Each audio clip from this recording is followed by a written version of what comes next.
Hello and welcome to the I Want to Know podcast. I am Josh Spector and I am your host. If you don't know who I am, I'm the creator of the For the Interested newsletter, which you can check out at fortheinterested.com. If you're new here, welcome. This podcast exists to help creative entrepreneurs get their questions answered.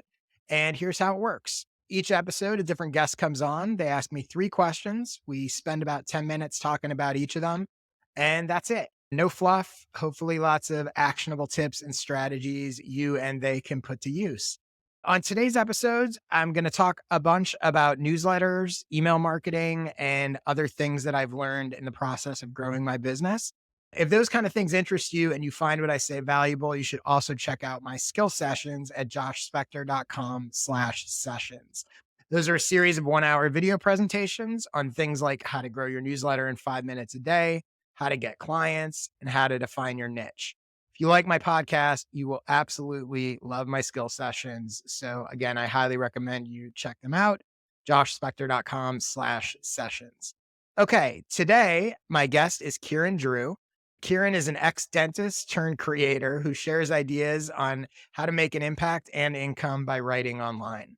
You can find him on Twitter, where he's built a huge audience of over 166,000 people, or check out his weekly newsletter, Digital Freedom, for deep dives on creator business advice. Recently, he had a 6-figure launch with his new product, High Impact Writing, and he's here today to try to work out what to do next as he scales his business. Although I would say it seems like he's doing pretty well on his own. So I will be happy to share my advice for him, but I'll probably and will probably learn some stuff from him as well. So with that in mind, hey, Kieran, welcome to the show.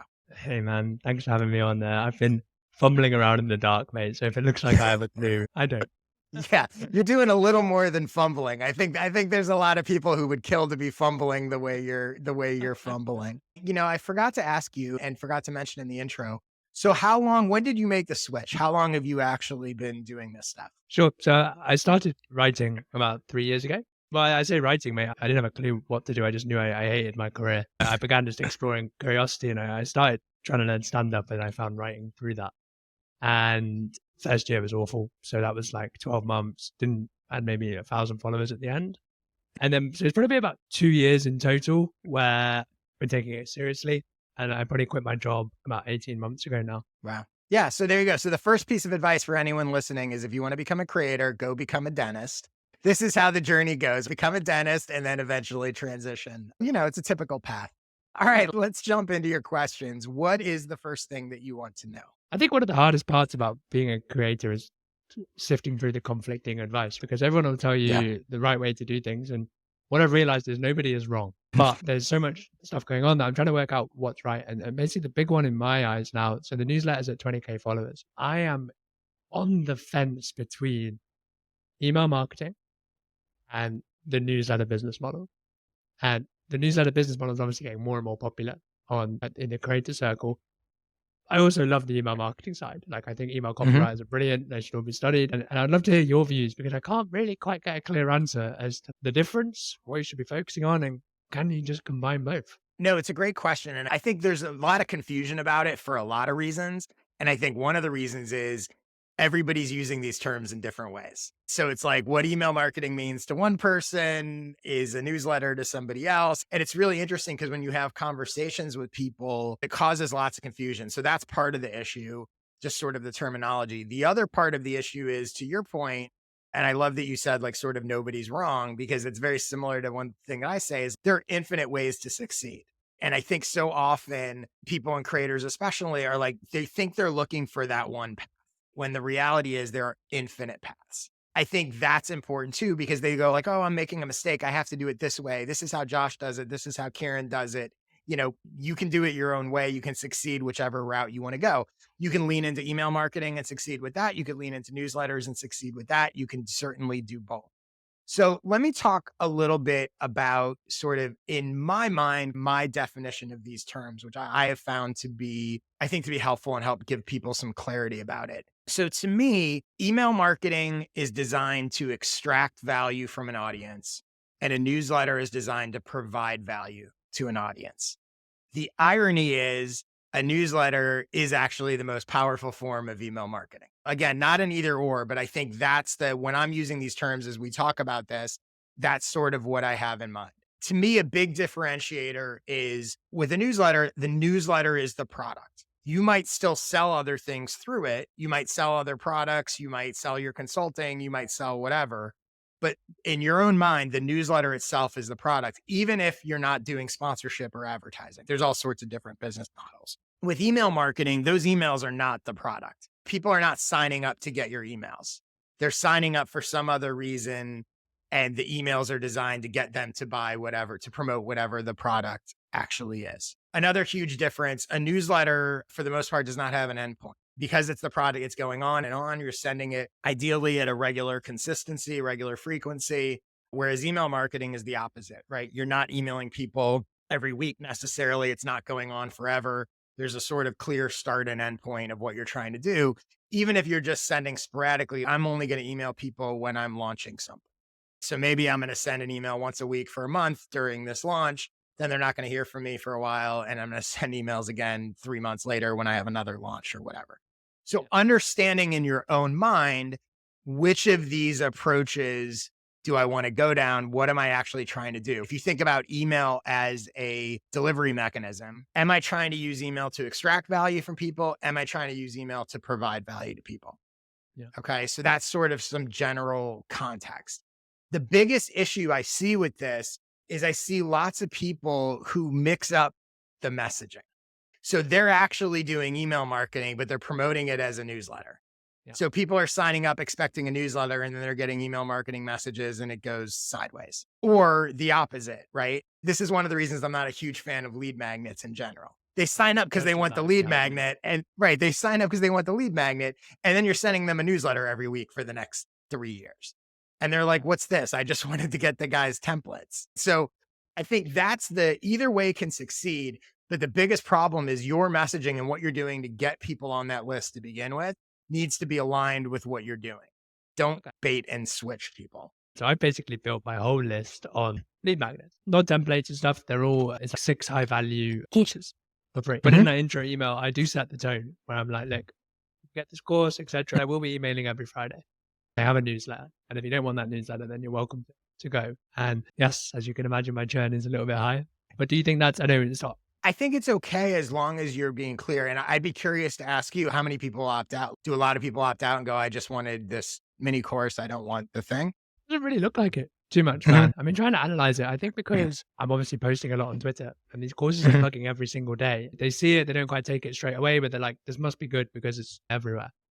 But in the back of my mind, I am also there going, is it time just to have that landing page, sign up for digital freedom, get X, Y, Z? Yeah. So I think, again, either is fine. And if it's, look, lead magnet, I'm not saying lead magnets don't work. Lead magnets can absolutely work and get you people to subscribe. And what you're doing is right up front, once they subscribe, you're saying to them, you're being transparent. Yeah. So you're saying to them, hey, here's, just so you know, here's what it's going to be. And it's easy for them to unsubscribe if they don't want it, whatever. So you're just giving the message sort of after the lead magnet, which is totally fine. By the way, so there's a version of that I do where I have these free ebooks that at the end of the year, I call the secrets of successful creators. All it is basically a compilation of all my news, everything I've shared in my newsletter over the course of the year, organized by topic. People can get it for free. And when they do, I say, hey, here's this free ebook. You're also now going to start getting my newsletter. And if you don't want it, you can opt out. Yeah. But where I think that works is the alignment between, my guess is the email course or the lead magnet that you're using is pretty aligned with what you're sharing in your newsletter. So the majority of those people are probably like, yeah, I want more of that. Where it becomes a problem is you'll see people come up with a lead magnet that's very compelling, but has nothing to do with what their newsletter is about. That sort of disconnect is more of a problem. The other thing I would say is, again, while I definitely lean on the newsletter side, it doesn't mean I don't ever send email marketing messages. For example, I do it rarely, but I will occasionally, if I'm launching a product or, have something that will be more of a sales message than my typical newsletter. But what I actually think is the sort of ideal scenario is email marketing within a newsletter. And what I mean by that is I don't send many sales emails, but for example, with my skill sessions, I recently did what I called Skill Session Week. And it was a big promotion leading into the price was going to go up at the end of the week. And it was, to get memberships. So every day my newsletter was talking about that. but they weren't pure sales emails. I was sharing excerpts in each email. It was about people buying, but regardless of if they bought or not, every day they were getting value. They were getting these sort of excerpts from the course. Yeah. So that to me is the ultimate sort of hybrid of sales and newsletter. So it felt like I'm just sending my newsletter because every day I send people, tips to grow their audience and business. So that's what it was, but it was all themed and it was all, every email mentioned, hey, this is an excerpt from a skill session. You can get them here. The price is going up on Monday. So I found that hybrid approach, which by the way, if you only do email marketing and don't do a newsletter, you can't really do. You can still write emails like that, but it feels email marketing. That hybrid approach has worked really well for me. And by the way, I think is a good way to sell in general. Like sometimes you'll see these people where it's like their email marketing is just sales email after sales email. And I think you're better off give people excerpts, give people actual valuable stuff from the product Yeah. within each of those sales emails. The rule that I've tried to navigate both ways is before I sell, I have to teach, and before I teach, I have to tell a story. And I think that's going to help. So Mm, you get value yep. even if you're not buying. So I'm Yeah. hoping that it works out well, but it's like I can't really tell if this is right or wrong. So that's been really Yeah. useful to hear, man. Well, and I think also you'll like with everything, every audience is different. Every product is different. And as you experiment, you'll find, oh, this really resonates. I've experimented with all sorts of different stuff. And sometimes it's like, oh, that didn't really, maybe people like that, but it didn't lead to sales or vice versa. It led to some sales, but a lot of people are like, why are you sending me this? So you sort of find what fits for you. The last thing, just really quickly to answer this question, I thought that it'd be helpful for me to give 3 keys to success for email marketing and then 3 keys to success for newsletter. Just things to plant in the back of your head, whichever way you're going to go. Here are my 3 keys to successful email marketing. Number one, get to the point. People tend to spend way too much time warming people up. I had a conversation with someone recently who literally had a 20 email sequence and they didn't push their product or promote it till the 20th email. And I think it comes out of insecurity, but it's so easy for them to go, I just want to give them value. If you're doing email marketing, remember the whole point is you're trying to extract value from the audience. So get to it. Nobody needs 20 emails. And if you're going to do a bunch of emails, don't wait till the 5th email to mention what you actually are trying to sell. On my writing checklist, I have, are you clearing your throat? Because it's like, That's I so just say, funny. you're just spending 250 words getting on with it, but don't be Absolutely. interrupted. The second key to email marketing success, get the right people on your list. We talked about this a bit before. Your lead magnet or however you're attracting people needs to be specific enough to get the people who are actually going to want what you have to sell. I think sometimes it's very easy to go, I just want to get as many people as possible on the list. And that's actually fool's gold. Like you need to get the right people. The more specific you are in sort of what you're doing to attract them, the more likely and the higher percentage of those people are going to convert. And so sometimes people will think, oh, my offer didn't really work, but maybe it's not the offer. Maybe you attracted the wrong people. So that can be really misleading. And then the third key to email marketing success, have a fallback for non-buyers. Don't make it all or nothing. So if people go through your sequence and maybe you don't have an ongoing newsletter, again, I'm talking just sort of email marketing here. But if people aren't ready to buy or don't buy, there should be something that they can continue that journey or that relationship. Oh, by the way, I have this podcast or here are a bunch of blog posts I wrote that you might want to read. Don't just sort of end it with, okay, this is your last chance. You gonna buy or what? And they say no, and then you're done. Like they're on that journey. They just might not be ready yet. So you always want to go into it with what is the fallback? And maybe it's an alternate product. Maybe they don't want to buy the course, but they want to book a coaching call with you. Maybe they want to, something. You don't need a million things, but something that can, nudge them further along the road. So that's email marketing. So now just 3 quick keys to success with newsletters. First one is it's really important to remember that the newsletter is not about you. It's about your audience. So even if you're telling personal stories, even if you're sharing personal experience or your own expertise, the newsletter should always be focused on what other people, it's not a diary, it's a newsletter. It should always be focused on helping them accomplish whatever goal or transformation they want. And keeping in mind that there's a reason you've chosen to create an ongoing newsletter and not just do email marketing. You've chosen that because, again, the newsletter is the product, even if it's not directly monetized. but that newsletter is designed to provide value to them. So it's not just you talking about whatever you want to talk about. The second key to newsletter success, you need to be consistent and you want to ultimately become a habit for readers. You can't become a habit if no one knows when to expect to hear from you. So, one of my favorite little gimmicks here to test if you're becoming a habit for readers is ideally you're sending your newsletter at the same time every week or however often you're sending it. Once in a while, don't send it or send it late and see if anyone emails. So I stumbled into this accidentally. So I always send my weekly email for years on Sunday mornings at 6 o'clock in the morning, Los Angeles time. And something happened one week and I screwed up like the scheduling of it. And so it wasn't scheduled to go till 6 p.m. instead of 6 a.m. But I woke up to a bunch of emails from people going, I didn't get the newsletter today. And what was fascinating was I had people saying, so not only did they realize they were missing it, which made me realize it was a habit for them to get it Sunday morning, but I had people saying, oh, I usually on Sunday morning have my coffee, and they had tied it into their routines. And again, you're not going to get a million people going, where's the newsletter? But if you skip one or delay one, it's really interesting to see, does anyone notice? And if even a couple people say, oh, I think I missed the newsletter or whatever, that minority represents a lot more people that you've become a habit for. So that's a cool little test. And then the third key to newsletter success, one of the big advantages of a newsletter compared to email marketing is you get to leverage the data you get from the newsletter. You are able to see on an ongoing basis, what links do people click? What subject lines do they open? And then you're able to use that to not only improve your messaging, not just for the newsletter, but also for products you sell. You might be able to say, when I share a link about imposter syndrome, it gets way more clicks than when I share a link about a lack of confidence. And now you're building some product and you're figuring out your messaging and you're going, the phrase imposter syndrome, I know resonates with my audience more than lack of confidence, right? So that data, especially link click data, is super powerful in understanding and influencing your copy and also understanding what your audience wants and what, not by based on what they tell you, but what their actions are actually doing.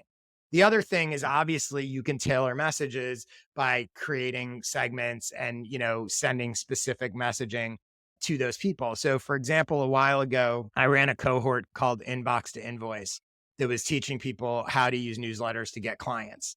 So I was able to, promote it in my newsletter like I always do to everyone. But I also had written a blog post about how to use newsletters to get clients. So I was able to see who clicked that. If you're not interested in the free blog post, you're probably not going to be interested in joining the cohort. So when I wanted to amp up the sort of email marketing and sales messages, I didn't have to send it to everybody. I could send more sales messages and more promotional messages to the people that I knew were interested in it because they had clicked that link. That's something that you can sort of do with email marketing, but not in the same way. It's one of the big advantages of a newsletter, but I think it's one a lot of people overlook because they're just looking at, oh, look at my open rates and click rates. And if you zoom in on specific links and like what that tells you about people, it's a great way to surface potential buyers. That all makes sense? Any questions about that? No, brilliant, man. I think I'd be a bit scared skipping my newsletter in case nobody does email in. Exactly. Cool. So let's get to your next question. What's the next thing you want to know? Yeah, I was saying before we start recording, like I've watched pretty much every episode of this, and I think one thing I would love to hear, man, is just like, what's like the biggest regrets for you building your business? Because you're a fair few steps ahead, and I'm a big fan of learning from other people's experiences and going through it myself. So I'll say, it's interesting. This is an interesting question because I'm not the kind of person that has a ton of regrets in general. I understand, as I'm sure you have found as well, like, especially with what we do, this is a process. And so it's like you have to go, not everything works. Lots of stuff doesn't work. And there's lots of stuff in hindsight that I'm like, oh, I would do that differently. I would whatever. But I don't know that I would go so far as to say, oh, I regret that, because I think I needed that to be able to sort of figure out where I'm going. Just sort of keep that in mind as I'm talking about these things. It's not that I'm like, oh, that was a colossal mistake and don't ever do that. I do think some of this stuff is inevitable. And again, because also in what we're doing, it's not like being a lawyer, right? Where there are some like universal, like what each of us are doing are very unique. unique both to us as individual creators and to our audience and the people that we're attracting and what we're trying to do. So they're not universal rules, but what is universal again is that sort of trial and error and figuring it out. So with that in mind, I mean, there are definitely some things that when I look back on, I go, okay, if I was starting over now, knowing what I know now, I would do it differently. And so here's some of those things. So the first one is my first blog, I think was in 1999. I've been at this for a really long time and I had regular jobs all that time. And, I didn't go full time sort of creative entrepreneur until 2016. So I had a long time of sort of doing this on the side and whatever. And it was very start and stop. So I'd start a blog, I'd do it for a few months, then I'd be like, I don't want to do that one. I'd start a different one. I'd be like, oh, I'm going to be in this niche. I'm going to be in that niche. I'm going to do this. I'm going to do that. And again, I think it's a necessary part of the process that everybody goes through. But in retrospect, I do think about, wow, if I had just sort of stuck with one thing, even if the niche and the topic evolved, but if I had stuck with sort of one blog from the year 2000 to now, as opposed to the year or one newsletter or one email list or one of these things instead of, where would I be? Easier said than done. And I don't think it's realistic to do that. But that's certainly something that like I'm aware of that constant sort of stop, start and shift around. And I'm this and I'm that and I'm doing this and, whatever certainly does not speed up any of the progress. The next thing I would say is once I was full time doing this, I definitely initially tried to use too many social platforms and juggle too many sort of brands and newsletters. So, my For the Interested newsletter, when I launched it, just prior to launching it, I was running three different newsletters. One called Connected Comedy that was about helping comedians basically use social media. One called The Person You Should Know, which was a series of profiles of other people. And then one tied to my personal site, joshspector.com, which was like blog posts and whatever. Each of them had a few thousand subscribers on the email list and traffic to the website and whatever. So they were all sort of working, but it was too much. And actually, I started For the Interested as a way to be like, you know what? Can I create something that I can just fold all these things into? It was purposefully at the time sort of broad. I've since narrowed my niche, but that was it initially, right? So that was again definitely sort of doing too much and scattered as opposed to one sort of focused place for people to follow me and subscribe to me and get what I was doing. And that extended to social media platforms. So initially, like most people, I was using Facebook and I was using Instagram and I was using Twitter and I was using LinkedIn. And when things really took off for me, for example, on Twitter, which is my main platform, is when I literally stopped using all the others and said, I'm just going to focus on Twitter. And now it's one of the pieces of advice I give people all the time, especially when they're starting out. I think it is a huge mistake to try to be everywhere. It's really hard and takes a lot of time to grow on these platforms. And you will grow much faster if you just focus on one of them. And you can always expand later. And it's actually much easier to, once you've built a big following on one, it's a lot easier to go, all right, come connect with me over there. So using too many social platforms, definitely a quote unquote regret. Another one, I had built my free newsletter and it was going well. And then you start looking at like, how do I want to monetize this? And newsletters started taking off and everyone's, oh, create it, the whole Substack thing. We'll create it. And I didn't use Substack, but we'll create a paid subscription. I tried multiple versions of a paid subscription to my newsletter. So like you'd get extra content, you'd whatever, or extra issues. In retrospect, I think that's a big mistake. I don't think it's the best way to monetize. And I also think that if you're going to I like paid subscription products. I don't like paid versions or extra versions of your newsletter because I think people don't want more. They want different. And so ultimately, that's where I wound up with what has been my most successful paid subscription product, which is the skill sessions, because they're complementary to what I share in the newsletter, but they're different. When you try to do a paid version of your newsletter, which again is extra content or extra issues, whatever, number one, I don't think people want it. Even if they love your newsletter, they're like, I don't need an extra 2 issues a day of more of the same, or 2 issues a week, like of the same thing. The other thing is, I think it's really hard for the creator because now you're like, how do I know what I put in the paid version and what I put in the free version? really complicated because you're like, oh, I have this really good thing. So I want to reward my paid members, but then nobody's going to see it and it can't spread and it can't bring in new people. So I'm not a fan of that. And I sort of learned that the hard way by doing that. And by the way, we'll put a link in the show notes. I wrote a blog post all about that idea of the mistake that most people make with paid subscriptions. Another one related to the newsletter, I definitely waited too long to sell ads in my newsletter. For a long time, again, my newsletter launched in like 2016. I don't think I sold ads in it till 2020 or 2021. I was very anti ads. I thought they were bad for readers. I thought they were just annoying. I've talked about this in a previous episode, but what led me to actually do it was I had a reader who reached out to me and she said she was a therapist who specializes in helping creative people. And she said she had run an ad in someone else's newsletter and it got her a bunch of clients. She said this was like the best promotion she's ever done. And did I know anyone else that had newsletters that offered ads like that? And it was weird because I was like, my newsletter was a perfect fit for her, but I didn't sell ads. And for the first time, I realized, well, I'm not selling ads because I have this thought in my mind that it's somehow bad for the audience. But she's in my audience and it would be helpful for her to get clients. And my audience is creative people, a lot of whom would probably love to have her as a therapist. So it's actually good for maybe it's good for my audience and maybe I'm completely wrong. So I surveyed my audience and I asked them, I'm thinking about starting to run classified ads or whatever I call them. Would you want to see them? Would you potentially want to buy one or you hate ads and don't do it? 90% of the people that replied said they'd either want to see them or potentially buy one. So I was completely wrong. Only 10% of my audience was like, no ads. Kind of question for that then, because it's been on my mind a bit too. By having ads there, are you taking a business away from yourself? If someone has some money to spend and they go, you know what, I've got this ad, I'll click on this, I'll go spend it there, when they could have bought your skill set session.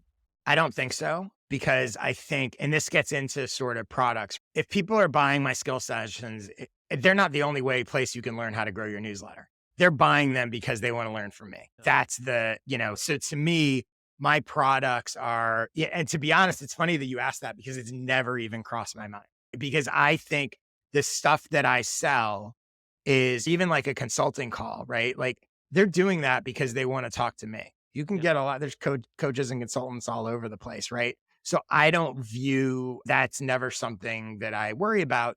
And what I've come to realize is the ads actually, it's another, besides becoming a really good monetization vehicle for me, they actually provide a service to my audience because it's a way for them to reach people that they want to reach that can be difficult in other way, elsewhere. So yeah, they've worked really well. And again, in retrospect, I was completely wrong and definitely would have started offering them earlier. The other thing, and this is sort of a broad thing, but again, I think you learn as you go. I said yes too much to too many things. Clients, especially in the beginning, you take on clients. I would have some clients, for example, that I ran Facebook ads for. I could run Facebook ads.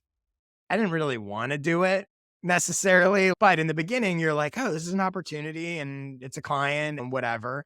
But I think you learn as time goes on, both to clients and to projects and even to myself. I'd have an idea for something and I'd be like, oh, I'm going to go start and build that. Now I'm much more deliberate about, am I really going to do that? If I do that, if I take on something new, what am I not going to do? Otherwise, you just completely burn out and all of that. And then the last thing I would say, which is something that I still do not do nearly as much as I should. I would have invested a lot more time and effort in building relationships with other creator types. Like even this conversation that we're having now, like we've interacted on Twitter and stuff, we've emailed back and forth, but we will have a closer relationship now after having this conversation than we did before. Every time, even if it's just reaching out to someone and being like, hey, let's hop on a 20-minute Zoom just to say hi, get to know each other, whatever. Every time that stuff has led to really great things. And unfortunately, I just don't reach out as much as I should. It's a really good, every time I do it, I'm like, this is a great use of my time. Honestly, like more often than not, it's someone reaching out to me. And then I'm like, why didn't I do that? But that relationship piece, I think it's a huge differentiator. And it's funny to hear you say, yeah, the same, because I think every creator that has built an audience and is successful to a certain level, everyone on the outside does not realize the role that relationships are playing in their success, both formally and informally, cross promotions, all that kind of stuff. It is so important and so overlooked. And again, I bet like it's probably an experiment I should do at some point, but I bet if I literally took a month and was like, every day I'm going to have a 20-minute conversation with somebody, it would probably massively grow my audience, business, et cetera. And I'm guessing like you're nodding your head. I'm guessing you've seen the same thing or feel the same. Yeah, precisely, man. Like I really neglected the networking side. I think your podcast must be a brilliant forcing function for it, but I've tried to like systemize the reaching out process because I know if I don't set a cadence around it, I'm not going to do it. But I do tell people like you need to get a little tribe, particularly if you're early in the social media stuff. Very tough to try to do that alone. Yeah, and I think also along those lines, like understanding a couple things. Number one is like people that have big audiences, you'd be surprised how many of them will actually talk to you. So I think people get intimidated and go, that person would never. You see that with cross promotions too, right? They go, oh, that person would never do a cross promotion with me. They have a huge, bigger audience. People are way more likely to say yes than you realize. But even if you do it with other people that are just starting out or people that are beneath you, like everyone's growing.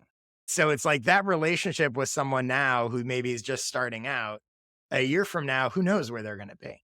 I remember when I first, Justin Welsh and I like hopped on a Zoom and got to know each other. And he had already been doing stuff on LinkedIn, but he was like just starting out on Twitter. I think I had twice as many followers as him on Twitter. Well, needless to say, that is no longer the case. My feed is now filled with other people telling me how Justin Welsh succeeded, which I said to him the other day. I was like, dude, I was like, that's how you know you've made it, when it's like you don't even need other people are telling your stories and tactics all the time. But yeah, and it just using Justin as an example, it's not like Justin and I talk all the time, but having that just foundation of a relationship so that if I have a question for him, if there is something that like the ability to if I tag him, I know he's going to see it. Like just that basis. It's not like you have to talk to these people every day. It just makes a huge difference. I'm curious. So before we get to the next question, what regrets do you have so Yeah. far? It's pretty much on a similar vein, mate. A Mm. big one is spreading too thin, trying to achieve everything and you achieve nothing, and trying to grow Yeah. everywhere and you grow nowhere. And so I say to everybody, you don't need more traffic, right? You need to serve one Yeah. person with one offer until you build a business, and then you can pour gasoline on the fire. It took me a year to get 1,000 followers, and that was what I was doing. Stop starting. It's okay now when it's like full time and you have the space to experiment, but when you're grinding at 5 in the morning before a 9 to 5, you need that focus. Yeah. And also that focus also helps. It's so difficult for people.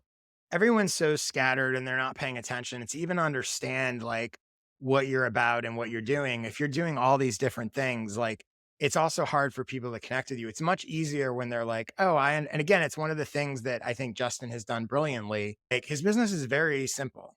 I talk about these things.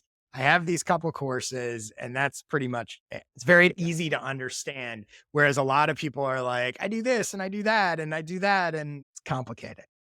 Cool. So let's get to your third question. What is the last thing you want to know?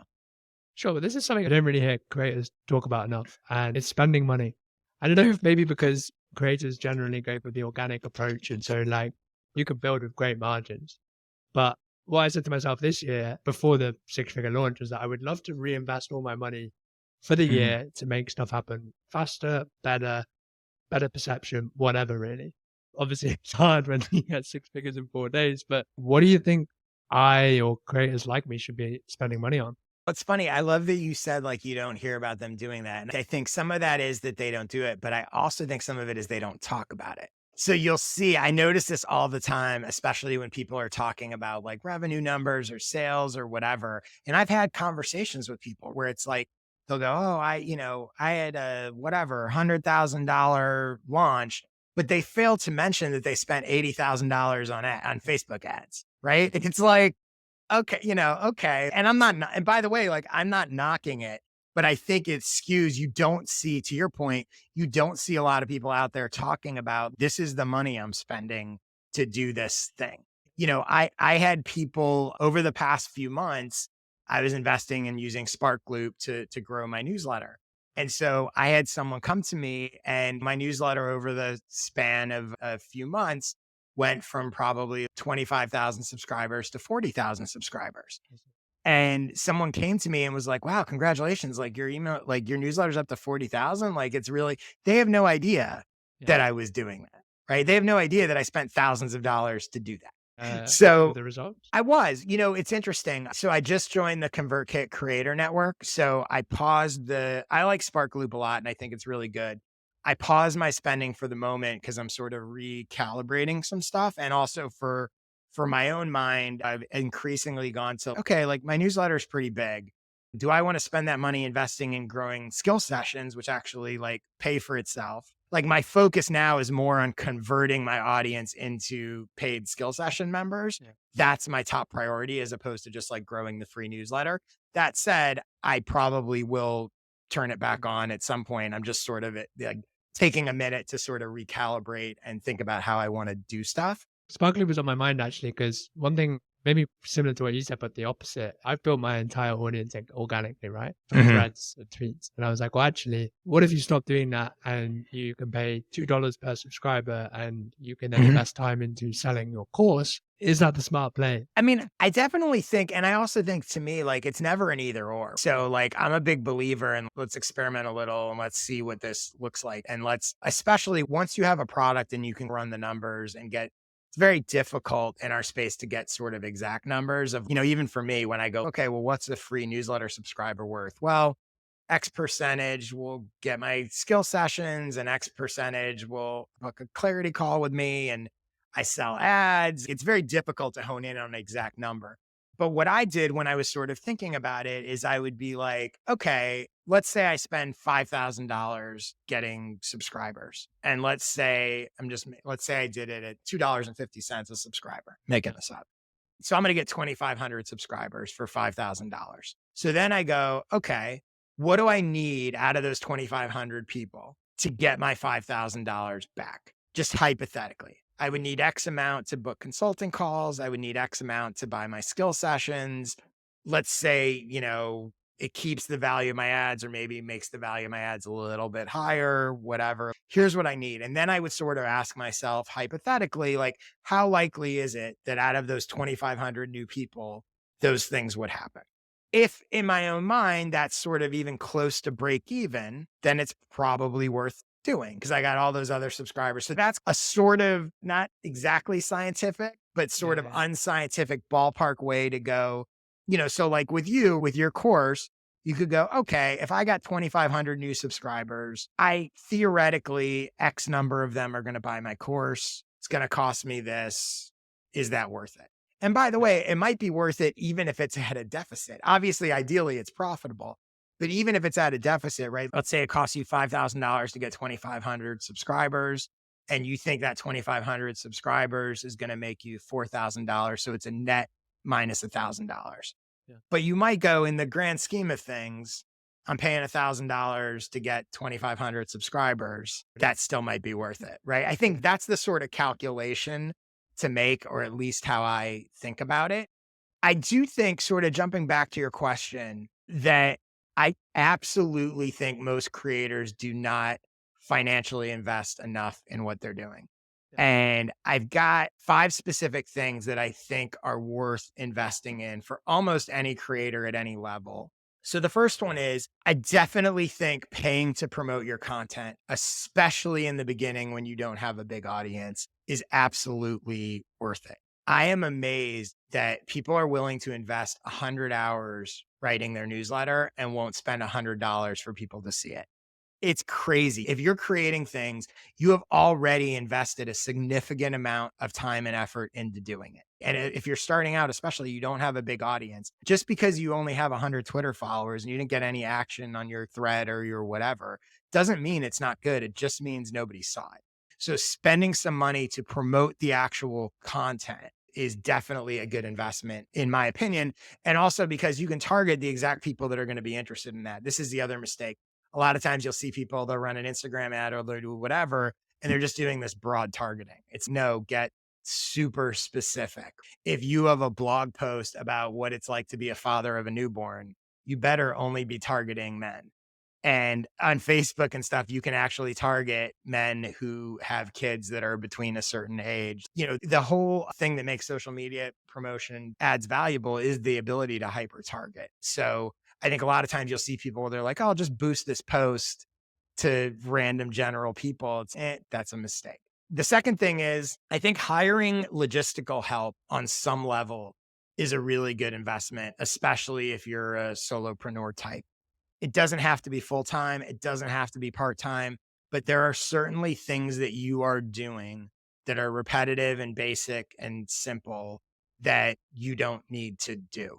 And hiring someone that can help you. This podcast would not exist if I didn't have someone who edits it and uploads it for me. I just wouldn't have time. Like, a huge part of me getting to where I am has been all this time, basically since 2016 or 2017, I have had help with logistical stuff, not doing a ton of stuff, not spending a ton of money, but little things that are really helpful. And so I think that's a really good use of money. That said, I'm not a huge believer in creative help.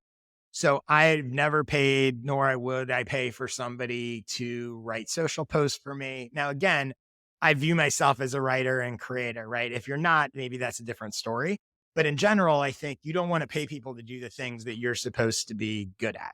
So even with this, even with the podcast, I have someone edit it, I have someone edit clips, I have someone upload, I write the titles, I write the headlines, I pick the clips that I want. I just don't do the logistical work. So that I think is how I would approach that. The third one, and this is an investment, as sort of different way of thinking about an investment, but charge more. Everybody undercharges for everything that they do. It's not exactly an investment, but especially in the beginning, it may cost you sales. So it can feel like I'm costing myself money because I'm charging $100 for this instead of $10. But the truth is, the price you charge has all sorts of impacts. Number one, you're going to wind up getting much better clients and customers. The more I have charged, the better the clients and the customers are. Number two, you establish a better brand for yourself because on some level, pricing is branding. So if I make a course and go, oh, it's only $10, it might be the greatest thing ever, but people assume it's a $10 course. So even early on, even if you're not selling many, setting a price, does also sort of establish your value in people's mind.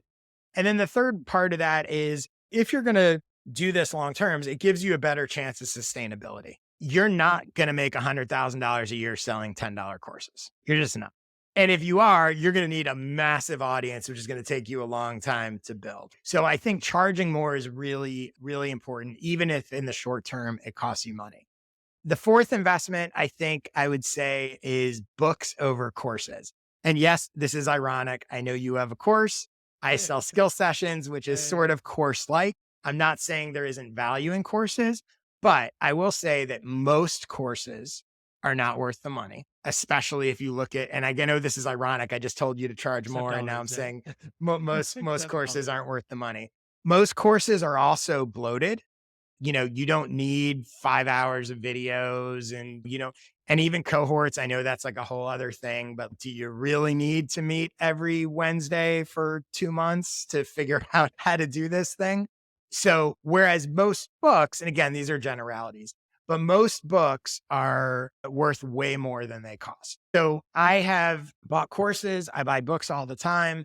I would say that the things that I have actually learned and acted on and have influenced me more over the years, more often than not, have come out of books than courses. Again, it's not an either or, but I think if you're investing, the fact that for $20 or whatever, you can get a book, which, by the way, the book might not even be good, but there might be one paragraph in there that changes how you do everything. Yeah. That's incredible return on investment versus a course where, most people don't even finish the courses that they buy. Now, that's not, again, not to say a great course is definitely worth money, but in general, most courses aren't great, like most things. Yeah. By the way, most books aren't great either, but a book's costing you $20 and the time it takes to start reading it and realize it's not good, as opposed to a course that might be more. And then the last thing I would say in terms of investments is, I believe that you should pay for social media strategy, but not for social media management. I think most people overpay for social media management and underpay for strategy. They think that I'm going to pay someone to, and this gets back into using multiple platforms versus one, right? They're like, I can't manage all these platforms. I got to go hire someone who's going to post on Instagram and TikTok and Twitter and do all this stuff for me. That number one, that posting's not hard. And you'll see people who even hire agencies to do it. It's not that hard. So even if you are going to pay someone to manage that stuff for you, you shouldn't pay a lot. What's really hard is coming up with a good strategy and figuring out what to post. That is hard. And if you're not the kind of person that is a creator, or you're not sure sort of how to do this, or you're insecure about it, having someone, not that you're paying every month forever to post 5 times a week or whatever, but that you're paying to come in and go, help me figure out a strategy for how I'm going to use this platform and what my content should be, that's really good. That is incredibly valuable. And I see this again, especially with, a little less so with creators, but especially with like businesses and people that they run some business, they run some company, or they're an entrepreneur, but they're not really a creator. And they're like, I need to use social media. And they go hire some agency. And the agency is just like posting, it's interesting. Like if you look at what a social media agency's pitch typically is, they're telling you all about like how often they're going to post and look at the pretty pictures. They spend very little time telling you about the strategy behind how they're going to help you figure out what to post. They're checking boxes so that they, at the end of the day, can go, look, we post this and stuff's going up on all these channels, right? It's way more important to find someone that can really help you figure out what the content is going to be. And then in most cases, if they do that and you have that, you can, even if you don't want to do it yourself, you can have an assistant, you can have an intern. You don't need to pay someone a lot to take someone else's strategy and implement it. So those are the investments that I think are worth making. I'm curious, what would you say is the best investment that you've made up to this point? Oh, that's a good question, man. Actually, I'm in your shoes here where like actually most courses I've taken are pretty disappointing. Saying that, there have been a couple of pivotal ones. You know, an example would be like Jack Butcher's Build Once, Sell Twice. Because you can hear the right information at the right time. Even though, I mean, that was about $300. That course set my mind about, building leverage and reputation and all that. So I think that probably been the most impactful investment. And also, that's a good example. I took that one. Been a few years since I took that one, but I think also like that's a pretty quick, short course, right? I don't remember that being. And it's interesting. Like I'm going to paint with a broad brush here, which is not necessarily true and may offend some people, but I think in most cases, courses that start talking about we have 20 modules and 30 videos and 50 templates and all of that stuff, it's a tell that it's probably not that good. I think that, and it's one of the reasons why my skill sessions are literally like they're an hour. It's a 40-minute presentation and 15, 20 minutes of Q&A. And that's it. And they're on a specific topic. Because I think people forget, they don't take into account the investment of their time when they're buying a course. And they go, oh, I'm just paying $100 or $300 or whatever it is. I've had courses even that I liked that I'm like, I don't want to watch 7 hours of video. Get to the point. And you'll see, and I'm sure you see this too, where it's, let's say it's a course about Twitter growth or whatever. I don't need 40 minutes on why Twitter matters. Tell me what to do with my bio. Tell me how to get right to the actionable stuff. And I think people's intentions, a lot of course creators' intentions is they want it to feel more valuable. So they're adding, it's fluff. They're like adding it out with all this other stuff. Yeah, I heard you say this in another podcast, and I found myself actually doing that for high impact writing. I was like, this is so obvious, but then when you're building something, you get stuck in that trap, right? And I ended up actually rewriting the whole course by hand because it was just the perfect way to be like, you can't be asked to write it out. So it obviously isn't that important. And each lesson, like 5 minutes. And it was a great shout from like hearing it from you because a lot of people said nice and punchy. And look, it's hard because it's all of our instincts. So even when I do these sessions, like I put together the presentation, and I would say almost every time before I do it, I look at the presentation and I'm like, is this enough? This is 20 slides, whatever it is. I'm like, but then I do it. And the response you get from people is, oh my God, like there was no wasted time. You got right into it. And people love that, especially now because everybody's so busy and all of that. Kieran, speaking of your course, thank you so much for coming on. These were great questions, and I'm sure my audience is going to find them helpful. And they will also find all your stuff helpful as well. So tell people where they can find you, where they can get your stuff, follow you, all that kind of stuff. Yeah, best place will be Twitter, which is at it's Kieran Drew, and then you'll find everything from there. But also kierandrew.com to get on the email list, and you'll find the product when you come join my little world. So Cool. For me, again, my newsletter, fortheinterested.com. I'm on Twitter all the time at jspector. If you want my skill sessions again, joshspector.com/sessions. By the way, you can buy any of them individually or join as a member to get all of them. And if you'd like to come on this podcast and ask me 3 questions, go to joshspector.com/questions. Kieran, thank you. Thanks everyone for listening, watching, etc. I appreciate it. And I will see you, or you will hear me next week.